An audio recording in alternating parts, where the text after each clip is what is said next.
যে পাইলাম ভালো লাগলো, তাও ছেলে মেয়ে খাওয়া হবে। আর আগে যে সামাই চিনি টিনি এগুলো পাইলাম, এরকম আমরা কোনোদিন পাইনি। মামারা লুকায় লুকায় দিত, এখন হয়তো উপেন দিচ্ছে।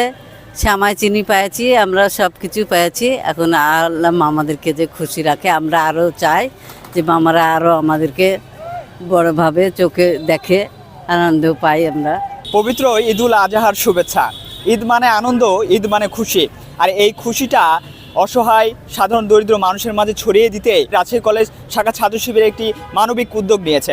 আমরা দেখতে পাচ্ছি রাজশাহী কলেজে যে প্রায় 150 জন কর্মচারীর মাঝে এই যে কুরবানি ঈদ উপলক্ষে তাদের মাঝে এই যে কুরবানির যে মাংস সেটা বিতরণ করা হয়েছে। ছাত্র শিবিরের পক্ষ থেকে মূলত একটি কুরবানির জন্য হচ্ছে একটি গরু এবং খাসি কুরবানি করা হয়েছিল, এবং সেখান থেকে যে মাংস সেটি যেরকম যে কর্মচারীরা রয়েছেন যারা মূলত শুধু মুসলমান না রয়, অন্য ধর্মাবলম্বী যে রয়েছে তাদেরকে এই যে খাসির মাংস সেটা দেওয়া হয়েছে। এবং এই যে মানবিক উদ্যোগটা নেওয়া হয়েছে এই বিষয়ে আমরা কথা বলার চেষ্টা করব। রাজশাহী কলেজ শাখার ছাত্র শিবিরের সভাপতি রয়েছেন আমাদের সাথে, আপনাদের এই উদ্যোগটা সম্পর্কে একটু বলবেন। আমরা আরও শুনতে পাচ্ছিলাম যে তারা বলছিলেন যে ছাত্র শিবির শুধু এখন নয়, এরা গত 15-16 বছর ধরে আপনারা তাদের পাশে ছিলেন, এবং আপনারা সামনে না আসতে পারলেও আপনারা পর্দার আড়ালে থেকেও তাদেরকে সহযোগিতা করে গেছেন, কখনো সামাই চিনি, কখনো আর্থিক সহযোগিতা। তো আপনাদের এই কার্যক্রম সম্পর্কে বলবেন। এখন এই যে প্রকাশ্যে মানুষের সঙ্গে এই যে সহযোগিতা করতে পারছেন।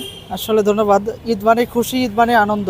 আসলে এই কথাটার আজকে বাস্তবিক প্রমাণ পাচ্ছি বা আনন্দিত হচ্ছি, আনন্দ লাগছে ভিতরে। আসলে আমাদের রাজশাহী কলেজের সকল কর্মচারীরাও কিন্তু আমাদের পরিবারের ন্যায়। 150 শতাধিক কর্মচারী রয়েছে আমাদের। আজকের তাদের মাঝে যে ঈদ সামগ্রীটা অর্থাৎ কুরবানির মাংস যে তাদের কাছে পৌঁছাতে পেরে আমরা সত্যি আল্লাহর কাছে শুকরিয়া আদায় করছি, এবং আমরা খুবই আনন্দিত।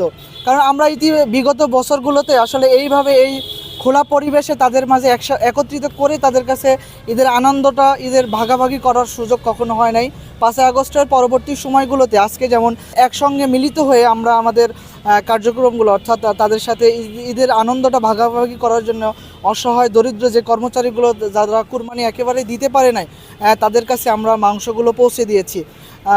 আমরা অন্যান্য বছরের হয়তোবা এইভাবে বড় পরিসরে দেওয়া হয় না, আমরা প্রত্যেকের বাসায় বাসায় যে রাতের অন্ধকারে বিভিন্ন মাধ্যমে তাদের কাছে পৌঁছাইতাম। আসলে আমরা খুবই আনন্দিত আজকের এই 5 আগস্টের পরবর্তী সময় সকল কর্মচারী বিন্দুদের কাছে ঈদের আনন্দ ভাগাভাগি করার জন্যে।